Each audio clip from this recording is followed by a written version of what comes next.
ഇവിടെ ഗവൺമെൻറ്റും ധനമന്ത്രിയും കഴിഞ്ഞ കുറച്ച് നാളുകളായി നിരന്തരം, പ്രത്യേകിച്ച് നിങ്ങൾ നവകേരള സദസ്സ് നടത്തിയപ്പോൾ കേരളം മുഴുവൻ നടന്ന് കേരളത്തിലെ ജനങ്ങളോട് നിങ്ങൾ പറഞ്ഞത് കേന്ദ്രത്തിൽ നിന്നും 57,000 കോടി രൂപ ലഭിക്കാനുണ്ടെന്നാണ്, അല്ലേ? ധനമന്ത്രി ഇന്നും പറയുന്ന സ്റ്റേറ്റ്മെൻറ്റ് അതാണ്, എപ്പോഴും പറഞ്ഞുകൊണ്ടിരിക്കുന്നത്. 57,000 കോടി കിട്ടാണ്ടെന്നാണല്ലോ നിങ്ങളുമൊക്കെ വിശ്വസിച്ചിരിക്കുന്നത്. ധനമന്ത്രി ഇനി അതിലും കൂടുതലുണ്ടോയെന്ന് അറിയാൻ പാടില്ല. Okay, I leave it to U.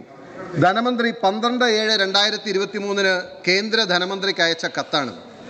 നിങ്ങൾക്ക് ആർക്കെങ്കിലും വേണമെങ്കിൽ പരിശോധിക്കാം. സ്വാഭാവികമായിട്ടും നമ്മുടെ സംസ്ഥാനത്തിന് 57,000 കോടി രൂപ കേന്ദ്രം തരാനുണ്ട് എന്ന് കേരളത്തിലെ ജനങ്ങളോട് മുഴുവൻ നടന്ന് പ്രസംഗിച്ച മുഖ്യമന്ത്രിയും മന്ത്രിമാരും മാറി മാറി സ്റ്റേജിൽ വന്ന് പറഞ്ഞാണ്. നിങ്ങളറിയണം, ധനമന്ത്രി ചോദിച്ചത് എത്രയെന്നറിയോ? ധനമന്ത്രി കിട്ടാണ്ടെന്ന് പറഞ്ഞു, ഞാൻ പറഞ്ഞുതരാം. അതായത് shortage of revenue deficit grand 8,400 കോടി രൂപയുടെ കണക്ക് പറഞ്ഞു വന്നു. ലോസ് ഓഫ് GST കോമ്പൻസേഷൻ 12,000 കോടി രൂപയുടെ കണക്ക് പറഞ്ഞു. റിസ്ട്രിക്ഷൻ ഓൺ ബോറോയിങ് ലിമിറ്റ്, കടമെടുക്കാനുള്ള പരിധി കുറച്ചതനുസരിച്ച് 8,000 കോടി രൂപയുടെ കണക്ക് പറഞ്ഞു. അതായത് 28,400 കോടി രൂപ. അതിനുശേഷമാണ് അങ്ങേക്ക് യഥാർത്ഥത്തിൽ ലഭിക്കാനുള്ള UGCയുടെ അക്കൗണ്ടിൽ കിട്ടാനുള്ള 500 ചില്ലാനും കോടി രൂപ, ഹെൽത്ത് ഡിപ്പാർട്ട്മെൻറ്റ് വകയായി കിട്ടാനുള്ള മറ്റൊരു 500 ചില്ലാനും കോടി രൂപ, മറ്റ് 54, 34, 6 കൂടി എല്ലാം കൂടി അങ്ങ് പറഞ്ഞത് 3,469 കോടി കേന്ദ്രത്തിൽ നിന്ന് കിട്ടാനുണ്ട്. അങ്ങനെ മൊത്തം 31,869 രൂപ തരാൻ കനിവുണ്ടാകണമെന്നാണ് അങ്ങ് അയച്ച ഈ കത്തിൽ പറഞ്ഞിട്ടുള്ളത്.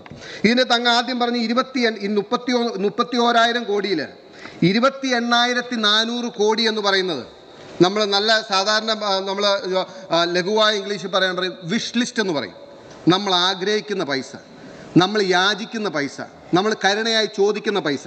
അത് ഞാൻ പറയാൻ കാരണം, shortage of revenue deficit grant എന്നങ്ങ് പറയുന്നു. റവന്യൂ ഡെഫിസിറ്റ് ഗ്രാൻഡ് സർക്കാർ 5 വർഷം മുമ്പ് നമുക്ക് പ്രഖ്യാപിച്ചാണ്. ഇന്ത്യ രാജ്യത്ത് ഏറ്റവും കൂടുതൽ റവന്യൂ ഡെഫിസിറ്റ് ഗ്രാൻഡ് കിട്ടിയ സംസ്ഥാനങ്ങളിലൊന്നാണ് കേരളം. അതായത് 53,137 കോടി രൂപ 5 വർഷം കൊണ്ട് തരുമെന്ന് പറഞ്ഞു. ഇല്ലാന്ന് പറയാൻ പറ്റുമോ? 5 വർഷം മുമ്പ് പറഞ്ഞ അന്ന് റവന്യൂ ഡെഫിസിറ്റ് ഗ്രാൻഡ് ഇത് പോരാന്നങ്ങ് പറഞ്ഞോ? ഇല്ല. എന്നിട്ട് 2022-23 അങ്ങയുടെ ബഡ്ജറ്റ് എസ്റ്റിമേറ്റ് പരിശോധിക്കണം. അങ്ങ് പറഞ്ഞു റവന്യൂ ഡെഫിസിറ്റ് ഗ്രാൻഡ് ഏകദേശം 8,000 കോടി കിട്ടുമെന്ന് പറഞ്ഞെടുത്ത് അങ്ങേക്ക് 13,174 കോടി കിട്ടി. അതായത് പ്രതീക്ഷിച്ചിരുന്നതിനേക്കാളും കൂടുതൽ പണം കിട്ടിയപ്പോൾ അങ്ങ് ഇവിടെ ആരോടും മിണ്ടിയിൽ, ആരോടും പറഞ്ഞില്ലല്ലോ. കേന്ദ്ര സർക്കാരിൽ നിന്നും ഞങ്ങൾ പ്രതീക്ഷിച്ചതിനേക്കാൾ കൂടുതൽ പൈസ കിട്ടിയെന്ന് പറയാൻ പോയില്ലോ. പക്ഷെ ഇപ്പോൾ കിട്ടാനുള്ള ഞാൻ അങ്ങോട്ട് തരാനുള്ള പൈസ 53,000 കോടി രൂപ, അതിൽ തരാനുള്ള കഴിഞ്ഞ് ബാക്കിയുള്ള പൈസയാണ് ഇനി 4,749 കോടി തരാണ്ടെന്ന് പറയുമ്പോൾ എനിക്ക് കഴിഞ്ഞ തവണ തന്നതിനേക്കാളും 8,400 കുറഞ്ഞു പോയി. അത്രയും കൂടെ തരാൻ 53 കൂടുതൽ കിട്ടില്ലല്ലോ, അത് നമുക്കറിയാലോ. പിന്നെ ലോസ് ഓഫ് GST കോമ്പൻസേഷൻ 12,000 കോടി എന്ന് അങ്ങ് പറഞ്ഞു. 12,000 കോടി, ഇത് 5 വർഷം മുമ്പ് GST കൗൺസിലിൽ ഈ കോമ്പൻസേഷൻ അംഗീകരിച്ചത് ഇതേ സർക്കാരല്ലേ? ഇതേ മുഖ്യമന്ത്രിയും ആ ഫിനാൻസ് മിനിസ്റ്ററുടെ സ്ഥാനത്തിലെ ആൾ മാറ്റുള്ളൂ. തോമസ് ഐസക് അംഗീകരിച്ചതല്ലേ 5 വർഷത്തെ GST കോമ്പൻസേഷൻ മതിയെന്ന്. 4ാമത്തെ വർഷമാകുമ്പോൾ GSTയിൽ നമുക്ക് ഇതിനേക്കാൾ കൂടുതൽ പണം കിട്ടുമെന്ന് ഇതേ നിയമസഭയിൽ നിന്ന് നിങ്ങളുടെ സർക്കാർ, നിങ്ങളുടെ മുൻ ധനകാര്യമന്ത്രി ഇവിടെ പറഞ്ഞല്ലേ? എന്നിട്ടിപ്പോൾ കിട്ടാത്തതിന് കേന്ദ്രത്തോട് നിങ്ങൾ 12,000 കോടി രൂപയുടെ കുറവ് വരുന്നു എന്ന് പറഞ്ഞു. You failed in collecting the taxes. Tax പിരിക്കാൻ നിങ്ങൾ പരാജയപ്പെട്ടാണ്. 4 വർഷം കഴിയുമ്പോൾ മുഴുവൻ ടാക്സ് ഉണ്ടാവും എന്ന് പറഞ്ഞു. പിന്നെ റിസ്ട്രിക്ഷൻ ഓൺ ബോറോയിങ് ലിമിറ്റ്, കടം വാങ്ങുന്നതിൻ്റെ പരിധി കുറച്ചു എന്ന് പറയുന്നു. ഞാൻ ചോദിക്കട്ടെ, ഒരു കാര്യം നിങ്ങൾ സത്യസന്ധമായിട്ട് ഈ നിയമസഭയിൽ പറയണം. ഇന്ത്യ രാജ്യത്ത് ഏറ്റവും കൂടുതൽ ഈ ഡെപ്റ്റ് റേഷ്യോ ഉള്ള ഏത് സംസ്ഥാനമാണ്? ഇന്ത്യ രാജ്യത്ത് GSDPക്ക് എഗനിസ്റ്റ് ഏറ്റവും കൂടുതൽ ഡെപ്റ്റ് റേഷ്യോ ഉള്ള ഏത് സംസ്ഥാനത്തിനാണ്? അങ്ങ് പറയണം. അത് പഞ്ചാബിനാണ്. പഞ്ചാബ് കഴിഞ്ഞാൽ 2ാം സ്ഥാനം കേരളത്തിനാണ്. നിങ്ങൾ ഇപ്പോൾ എത്തി നിൽക്കുന്നത് GSTക്ക് എഗനിസ്റ്റ് ഡെപ്റ്റ് റേഷ്യോ എന്ന് പറയുന്നത് 39.1 ആണ്. 39.1. അതായത് ഞാൻ അഭിമാനത്തോടുകൂടി പറയാൻ ആഗ്രഹിക്കുന്ന ഒരു കാര്യം, UDF സർക്കാർ ഇരുന്ന സമയത്ത് 2012 26 ആയിരുന്നു, 26.7 2017 27 28 ആയിരുന്നു. അങ്ങ് അധികാരത്തിൽ വരുന്നതിന് മുമ്പ് ഈ സർക്കാരിൻ്റെ ഡെപ്റ്റ് റേഷ്യോ എന്ന് പറയുന്നത് 30% താഴെയായിരുന്നു.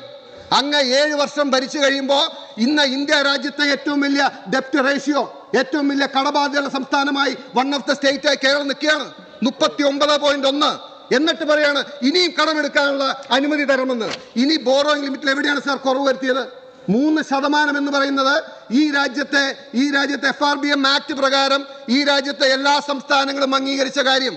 അതിന്റെ കറസ്പോണ്ടിങ് ആയിട്ടുള്ള ആക്ട് ഈ നിയമസഭ പാസ്സാക്കിയതനുസരിച്ച് നമ്മുടെ വരുമാനത്തിന്റെ 3% നമ്മൾ കടബാധ്യത നിർത്തണ്ടേ? എന്നിട്ട് അത് റിലാക്സ് എന്ന് പറയുന്നു. പിന്നെ ഓഫ് ബഡ്ജറ്റ് ബോറോയിങ് അങ്ങേക്ക് നടത്താമായിരുന്നു. എങ്ങനെയാണ് ഓഫ് ബഡ്ജറ്റ് ബോറോയിങ് നടത്തിയെങ്കിൽ നമ്മുടെ മേത്ത് തട്ടില്ലായിരുന്നു. നിങ്ങൾ കിഫ്ബി രൂപീകരിച്ചില്ലേ? കിഫ്ബിക്ക് AAA റേറ്റിംഗ് ഉണ്ടായിരുന്നുവെങ്കിൽ സർക്കാർ ഗ്യാരണ്ടി കൊടുക്കാതെ ജനം പണം ഇൻവെസ്റ്റ് ചെയ്യുമായിരുന്നു. അതിനാണ് ഓഫ് ബഡ്ജറ്റ് ബോറോയിങ് എന്ന് പറയുന്നത്. അതിന് ഈ സർക്കാരിലെ ആളുകൾക്ക് വിശ്വാസ്യത ഉണ്ടാകണം. ഈ സർക്കാരിന്റെ ഫിനാൻഷ്യൽ കൺസോളിഡേഷൻ മാനേജ്മെന്റിലും പൈസ ഇട്ടാൽ കിട്ടുമെന്ന ബോധ്യം വേണം. ഇത് സാധാരണ ഏത് സർക്കാരും കടം വാങ്ങുന്ന പോലെയാണ് കിഫ്ബിയും കടം വാങ്ങിയത്. കാരണം എന്താ? ഈ സർക്കാരിന്റെ ഗ്യാരണ്ടിയിലല്ലേ പൈസ കിട്ടിയത്. ഈ സർക്കാർ ഗ്യാരണ്ടി കൊടുക്കാതെ 1 രൂപ വാങ്ങാൻ ഫിനാൻസ് ഡിപ്പാർട്ട്മെന്റ് കഴിഞ്ഞിട്ടുണ്ടോ? ഇതെല്ലാം സർക്കാരിന്റെയും ജനങ്ങളുടെയും ബാധ്യതയായി വന്നില്ലേ? ദയവീത് ഞാനൊന്ന് അവസാനിപ്പിക്കാൻ നിങ്ങൾ അനുവദിക്കാൻ സമയമില്ലാത്തതുകൊണ്ടാണ്. ഞാൻ ഇനി ഒരുപാട് കാര്യങ്ങൾ പറയാനുണ്ട്. പക്ഷേ നിങ്ങൾ ഒരു കാര്യം കൂടി ഞാൻ പറയാം. ഞാൻ അങ്ങയുടെ ഡെപ്റ്റിന്റെ റേഷ്യോ പറഞ്ഞല്ലോ.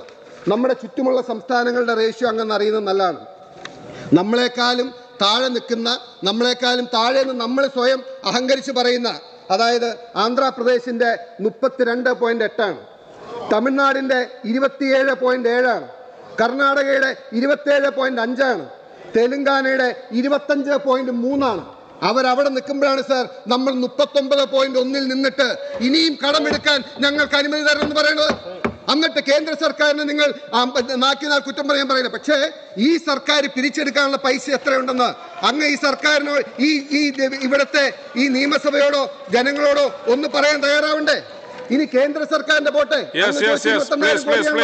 ഈ സർക്കാർ പിരിച്ചെടുക്കാനുള്ള പൈസ 28,250 കോടി രൂപയുണ്ട്. അത് നിങ്ങളുടെ പാർലമെന്ററി പാർട്ടി തീരുമാനിക്കണം. I am helpless. Sorry, you can conclude. Yes.